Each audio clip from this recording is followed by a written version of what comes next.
Hello friends, welcome back to my YouTube channel মিষ্টি দিদি রান্নাঘর। আজ আমি একটা নতুন ও সহজ রেসিপি নিয়ে তোমাদের কাছে চলে এসেছি। চলো দেখাই রেসিপিটা তোমাদের কি কি লাগছে।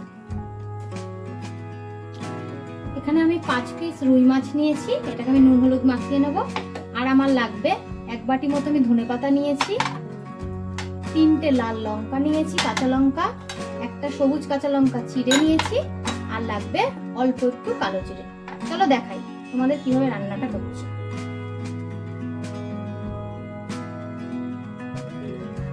মাছগুলোতে আমি নুন হলুদ মাখিয়ে নিচ্ছি। আমি 1/2 চামচ মতো নুন দিলাম, ছোট চামচের 1 চামচ মতো হলুদ দিলাম। এবার আমি মাছটাকে মাখিয়ে নেব নুন হলুদটা।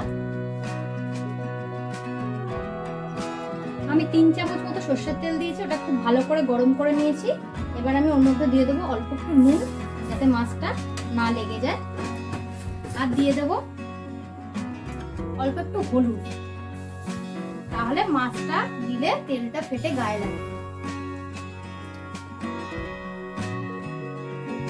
আমি এবার মাছগুলো ভেজে নেব ভালো করে।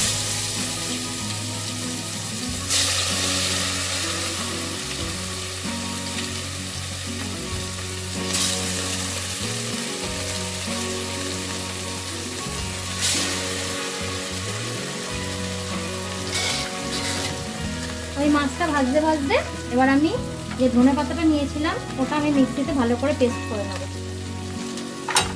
লাল 3টে যে লঙ্কা নিয়েছিলাম সেটা দিয়ে দিলাম, ধনে পাতা দিলাম, এবার আমি মিক্সিতে পেস্ট করে নেব। মাছগুলো আমি খুব ভালো করে ভেজে নিয়েছি, এবার আমি তুলে নেব কড়াই থেকে।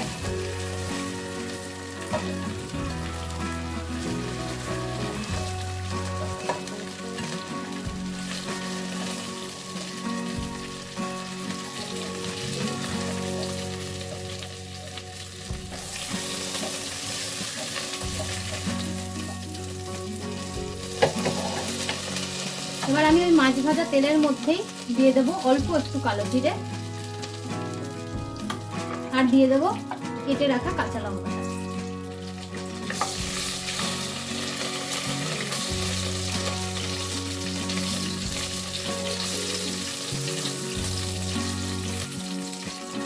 লঙ্কাটা একটু ভাজা ভাজা হয়ে গেলে আমি তার মধ্যে দিয়ে দেবো যে ধনেপাতা আর লঙ্কা পেস্ট করে রেখেছিলাম সেই পেস্ট।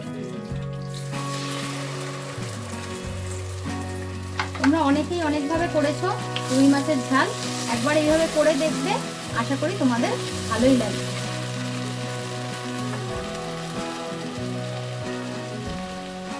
আর 1 কাপ মতো জল আমি ধনেপাতা যে মিক্সিতে বেটে নিয়েছিলাম তাতেই আমি জল নিয়ে নিয়েছি 1 কাপ, সেটার মধ্যে দিয়ে দিই।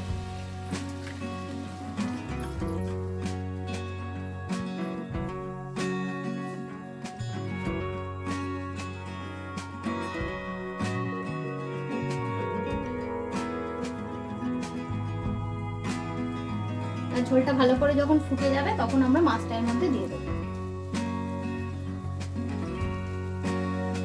ঝোলটা ফুটে গেছে, এরপর আমরা এর মধ্যে দেবো 1/2 চামচ মতো হলুদ গুঁড়ো,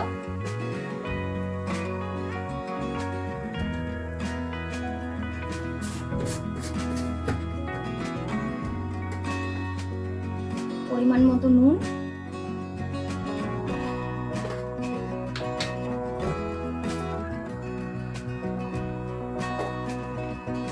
আর কাশ্মীরি লঙ্কার গুঁড়ো 1/2 চামচ মতো, কালারটা ভালো আসে।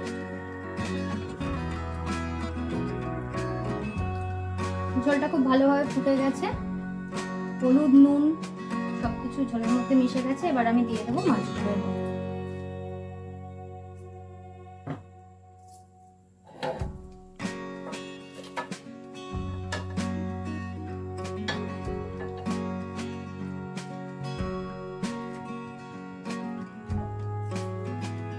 মিনিট 2-1 জন্য আমি এটা ঢাকা দিয়ে রেখে দেবো, যাতে মাছের মধ্যে নুন হলুদ মশলা সব যেন ঢুকে যায়। 2 মিনিট পর আমি ঢাকনাটা খুলে দিলাম, দেখো কত সুন্দর হয়েছে। এবার গ্যাসটা বন্ধ করে দিই।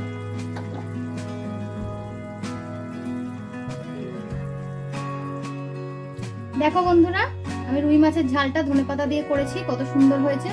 তোমরা অবশ্যই একবার ট্রাই একদম বলতে পারি যে তোমাদের খুব ভালো লাগবে। Thanks for watching. ভালো লাগলে লাইক কমেন্ট শেয়ার করে দিও আর সাবস্ক্রাইব করে দিও। দেখা হচ্ছে আরো একটা রেসিপি নিয়ে নতুন এক ভিডিওতে। ততক্ষণের জন্য